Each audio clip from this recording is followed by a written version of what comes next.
मैं बंटी सर आ चुका हूं आपके सामने एसएसटी विद बंटी का चैनल लेके, जिसमें हम एसएसटी पूरे आराम से पढ़ते हैं और पूरे अच्छे से समझते हैं बिना किसी दिक्कत के।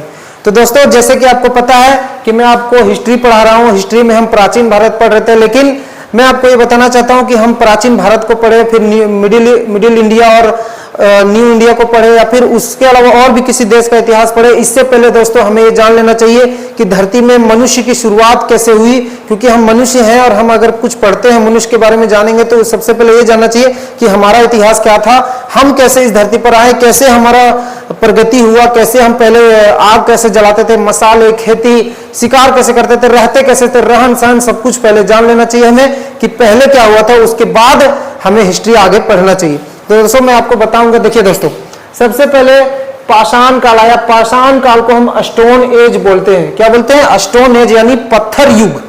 दोस्तों, जब धरती की शुरुआत हुई ना, जब बहुत सारे बर्फीला पहले तूफान आया, फिर कभी ज्वाला फटा, कभी धरती गर्म हो रही थी, कभी ठंडी हो रही थी। जब आज से लाखों करोड़ों वर्ष पहले जब धरती का निर्माण हो रहा था, पृथ्वी का निर्माण हो रहा था, तो जानते हैं दोस्तों, जो आप अगर इसको अच्छे से समझने की कोशिश करें तो मैं आपको बताऊं, आज से लाखों करोड़ों वर्ष पहले जब धरती का निर्माण हो रहा था, पृथ्वी बन रही थी, पृथ्वी का निर्माण हो रहा था, उस समय बहुत सारे पहले बर्फीला तूफान आता था, फिर कभी ज्वालामुखी फटता था, धरती गर्म होती थी, ठंडी होती थी, गर्म होती थी, ठंडी होती थी, धरती की जलवायु गर्म ठंडी होती रहती थी, प्रकृति बदलती रहती थी, डायनासोर का जन्म है ना, और इसी तरह से फिर डायनासोर का मरना, इस तरह से धरती ऊपर नीचे होते, उलट पलट करके होते एक धरती बनी, सारे प्लेटें टकराते हुए अलग अलग देश बने, अलग अलग चीजें बनी, है कि नहीं, अलग अलग महाद्वीप बने। पहले तो 2 ही द्वीप हुआ करता था दोस्तों, अब दोनों द्वीप जब टकराए आपस में तो उसी से बहुत सारे द्वीप बने, एशिया द्वीप, महाद्वीप, इस तरह जितने सारे द्वीप हैं सारे द्वीप बने।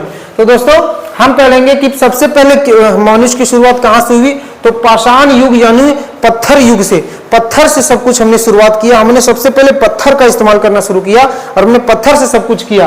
देखिए दोस्तों, 3 चीजें उस समय थी। पाषाण काल को जो है वो 3 भागों में बांटा गया है। सबसे पहले मैं आपको बता दूं, पाषाण काल को 3 भागों में बांटा गया है, ये याद रखिएगा। पाषाण काल को 3 भाग कौन? सबसे पहले पुरान पाषाण काल यानी ओल्ड स्टोन एज, दूसरा मध्य पाषाण काल, देखिए मध्य पाषाण काल यानी मिडिल ईस्ट स्टोन एज, और तीसरा जीवन की क्रांति, क्रांति का जन्म यानी न्यूलेस्ट स्टोन एज। याद रखिए दोस्तों 3 चीजें, सभी बच्चों को ये 3 चीजें पता होनी चाहिए कि ओल्ड स्टोन एज यानी पुरान पाषाण काल, मिडिल ईस्ट स्टोन एज यानी मध्य पाषाण काल, और न्यूलिस्ट स्टोन एज यानी जीवन की क्रांति। ये 3 चीजें याद होनी चाहिए। यहीं से मनुष्य जीवन का इतिहास का शुरुआत होता है। मनुष्य जीवन के इतिहास का शुरुआत ही यहीं से होता है, पाषाण काल से, स्टोन एज से। क्योंकि हमने जब हमने धरती पर जन्म लिया, जब हमारी मतलब स्थिति बढ़ी, जब हम मनुष्य जन्म लिए धरती पर, तब इसी तरह से हम मनुष्य का इतिहास ही पाषाण काल से शुरू हुआ था। ठीक है, तो देखिए दोस्तों, सबसे पहला आता है पुरान पाषाण काल यानी ओल्ड स्टोन एज। देखिए दोस्तों, इसमें आप समझिए 3 चीजें होती थी, होमो हैबिलिस, होमो इरेक्टस और होमो सेपियंस। ये नाम आपने जरूर सुना होगा। 3 चीजें जो इतिहास में थी, होमो हैबिलिस, होमो इरेक्टस और होमो सेपियंस। यही 3 चीजें, मनुष्यों को समय का नाम यही था। यही चीजें वो मतलब कैसे दिखते जानते थे? अगर आप बात करें ओल्ड स्टोन में कैसे मनुष्य पहले दिखते थे, तो हमारे जो पुराने जमाने में आपने कहानी सुनी है, अभी भी आपने कहीं कहानी सुनी होगी, आपके दादी ने किसी ने सुनाया अगर कहानी, तो कहानी में हम सुनते हैं कि हमारे पूर्वज बंदरों की तरह थे। ये जो कहा गया है कि हमारे पूर्वज बंदरों की तरह दिखते थे, ये क्यों कहा गया? आपने कभी सोचा? हर चीज का एक इतिहास होता है दोस्तों, हमारा भी मनुष्य जीवन का भी इतिहास है। हमारे पूर्वज बंदरों की तरह इसलिए दिखते थे कि उस समय होमो पेशियंस रहते थे।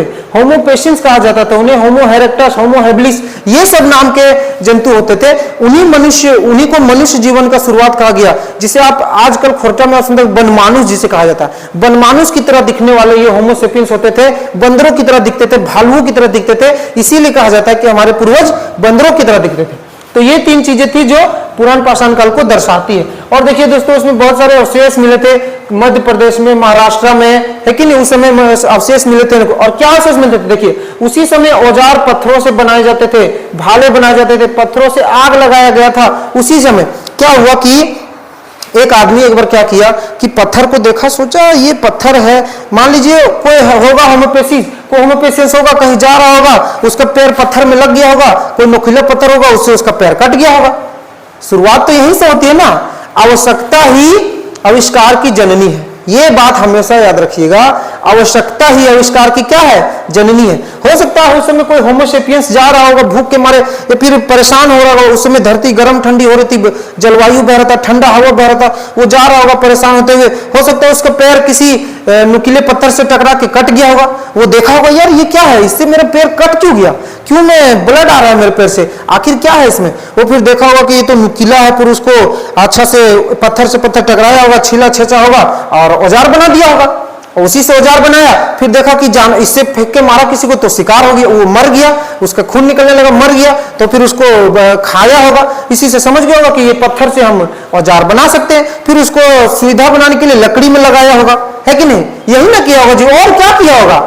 आप इमेजिन भी तो कर सकते हैं, आप खुद ऐसा सोचिए कि हो सकता है आप किसी जंगल में जा रहे हैं, आपका पैर कट गया, आपने सोचा किससे कट गया मेरा पैर, फिर आपने देखा कि पत्थर है, इसे नोकीला है, इसे औजार बना लिया आपने, फिर आपने लकड़ी लगाया ताकि फेंकने में आसानी हो सके, है कि नहीं। आप समझ लीजिए दोस्तों, अगर दूर कोई जानवर खड़ा है तो हम पत्थर यहां से फेंकेंगे तो शायद उसको ना लगे, लेकिन हम अगर उसमें लकड़ी फिट कर दें और औजार जैसा ऐसे बना ले, भाले जैसा नोकीला, और मारे से फेंक के, तो हिरण में जाके चुभेगा या फिर कोई भी जानवर उसमें जाके चुभेगा तो मर जाएगा कि नहीं, सीधा सीधी। तो वहीं से तो खोज होता है, इसीलिए तो कहता हूं कि आवश्यकता ही आविष्कार की जननी है, समझे। और वहीं से फिर शुरुआत हुई होगी पत्थरों के युग की, और वहीं से पत्थर से औजार बने होंगे, भाले बने होंगे, और उनके अवशेष भी तो मिलते हैं। आप मध्य प्रदेश घूमने चले जाइए, महाराष्ट्र में चले जाइए, बहुत जगह ये अवशेष मिले हैं, भाले के, पत्थरों से बने हुए औजारों के अवशेष मिले हैं, आप अवशेष जाके देखिए तो सही।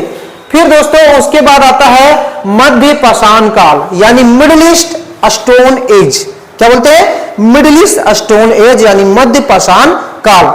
देखिए दोस्तों, उसके बाद धीरे धीरे जब जलवायु गर्म हुआ, जब हमने देखा कि प्राचीन पुरान पाषाण काल, देखिए दोस्तों जब जलवायु गर्म होने लगा ना, मैंने बोला ना धरती ऊपर नीचे होती थी, कभी जलवायु ठंडा कभी जलवायु गर्म, तो जब जलवायु गर्म होने लगा, बर्फ पिघलने लगे, बर्फ पिघलकर पानी ये सब बहने लगा, नदियां बहने लगी, समुद्र का पानी बहने लगा, तो नदियों में मछली देखने लगा, यही होम्योपैथी लोग मछली देखने लगा और वो मछली पकड़ने लगा। फिर वहीं से मछली पालन शुरू हुआ, मछली को पालने लगा, खाने लगा बना के, वहीं से तो चालू हुआ पालन। जहां पे पालन शुरू हुआ वहीं से मध्य पाषाण काल शुरू हुआ, मिडिल स्टोन एज शुरू हुआ। और फिर बकरी पालन, फिर देखिए औजार छोटे हो गए उस समय, फिर औजार छोटे छोटे बनाने लगे, अच्छा तरीका आने लगा उन लोग के पास, है कि नहीं। फिर मछली पालन, बकरी पालन, कुत्ता पालन, जब लोग देखने लगे कि अरे यार अच्छा है, ये मिडिल ईस्ट तो मस्त है, इसमें मछली पालन करने लगा, जलवायु गर्म होने लगा, तो जो जानवर थे वो बाहर आने लगे, वो आपको चरने लगे, घास वगैरह उगने लगे। जब जलवायु ठंडी थी, जब बर्फ पड़ा हुआ था पूरे धरती में, तब घास भी तो नहीं उगता था। और जब जलवायु गर्म हुई, पानी बहने लगा, नदी बहने लगी, घास उगने लगे। जब जलवायु गर्म हुई तो घास पैदा होने लगे, घास उगने लगे, और वही घास को उगने से जानवर चरने लगे, उसको खाने लगे। तो जब खाने लगे, चरने लगे, तो यही होमोसेपियंस का किया, उनका पालन करने लगे, कुत्तों का, बकरियों का। वो जब जरूरत पड़ती थी उसी बकरी को खा जाते थे अपने लिए। भूख लगता तो भूख तो मिटाना ही है कि नहीं। इसीलिए दोस्तों देखिए, कई लोग ऐसा सोचते हैं कि हमारे शास्त्रों में लिखा है, हमारे नियमों में लिखा है कुछ चीजें, जैसे कि आप समझ जाइए कि जो अंधविश्वास फैला जाता है कि बकरे को काट के खाना चाहिए, या फिर ईद में आपने देखा होगा कि बकरीद में ऐसे बना के खाया जाता है। तो देखिए दोस्तों, असल में कोई कहीं कुछ लिखा हुआ नहीं है, कहीं भी कुछ भी लिखा हुआ नहीं है कि क्या खाना है क्या नहीं खाना है। एक्चुअली में ज्योग्राफी तय करती है कि हम क्या खाएंगे। The geography decided what we eat, समझे। ज्योग्राफी ही तय करती है कि हम क्या खाएंगे, क्या पहनेंगे, क्या रहेंगे। अब आप ही समझिए, सऊदी अरेबिया, आप समझिए, इस्लाम धर्म का कहां से शुरुआत हुआ, सऊदी अरब से हुआ, है कि नहीं। सऊदी अरब इस्लाम एरिया, बालू, कुछ खेती करने का जगह नहीं, उधर टमाटर आलू प्याज तो उगेगा नहीं, टमाटर आलू प्याज तो उगेगा नहीं, तो लास्ट में जानवर को ही ना मार के खाना पड़ेगा। तो जानवर को मार को खाना पड़े, तो वहीं से लोग सोचते कि यही नियम है हमारा, हमें यही खाना चाहिए। ऐसा नहीं है, ज्योग्राफी डिसाइड करती है कि हम क्या खाएंगे, क्या पहनेंगे। आप समझिए, आप जाके रसिया में जाके टी शर्ट और हाफ पैंट और टी शर्ट में घूम पाइएगा नहीं। जहां बर्फीला एरिया वहां पे आप हाफ पैंट और टी शर्ट में घूम पाइएगा नहीं, आपको कोट पहनना पड़ेगा, है कि नहीं।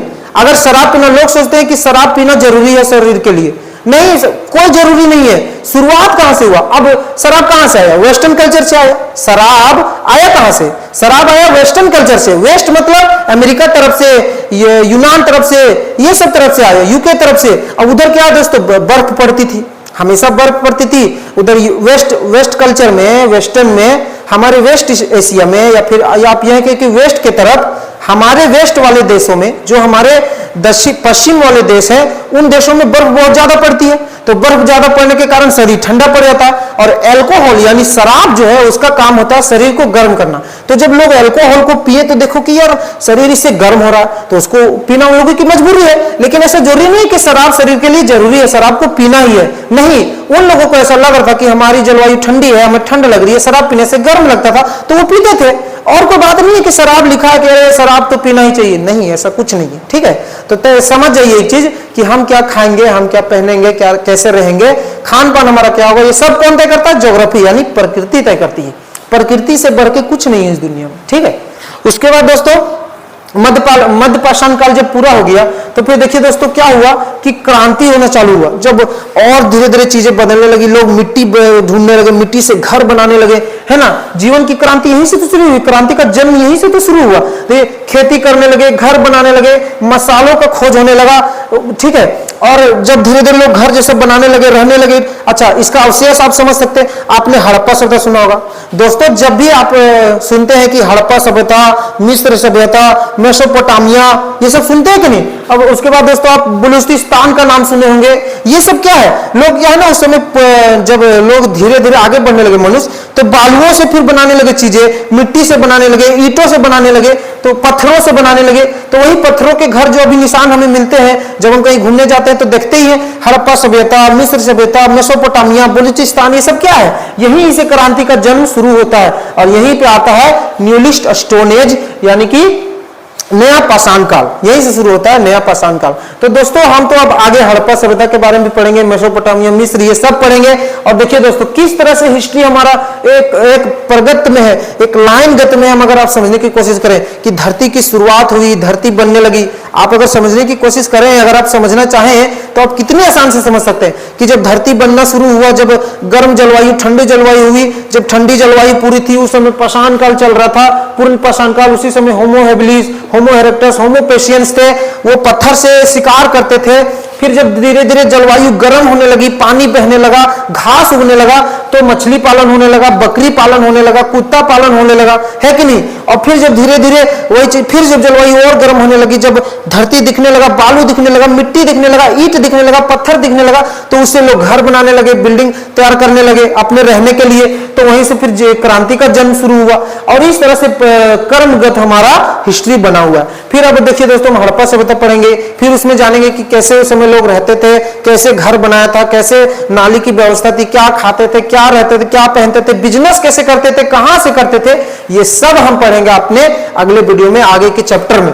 तो दोस्तों अगर आपको ये पाषाण काल अच्छे से समझ में आया होगा, आपको समझ में आया होगा कि मनुष्य जीवन का इतिहास किस तरह से है, कहां से शुरू हुआ, तो वीडियो को जरूर लाइक कीजिएगा, सब्सक्राइब कर दीजिएगा चैनल को, और अपने दोस्तों को शेयर कीजिएगा ताकि उनको मेरा भी ये बात समझ में आए और ये कभी हिस्ट्री को भूले ही नहीं। दोस्तों मैं जो लगातार 10-15 मिनट बोलता हूं, ये बहुत इसमें एनर्जी लगता है, आप जानते होंगे। तो प्लीज दोस्तों वीडियो को सब्सक्राइब करके मेरा हौसला बढ़ाइए ताकि मैं आगे और अच्छे से पढ़ा सकूं। आप सबसे मेरा रिक्वेस्ट है दोस्तों कि प्लीज मेरे वीडियो को लाइक कीजिए, कमेंट कीजिए, शेयर कीजिए, और मेरे YouTube में जाके चैनल को सब्सक्राइब कीजिए ताकि दोस्तों मेरा जो ये पढ़ाने का हौसला है ये और बढ़ सके और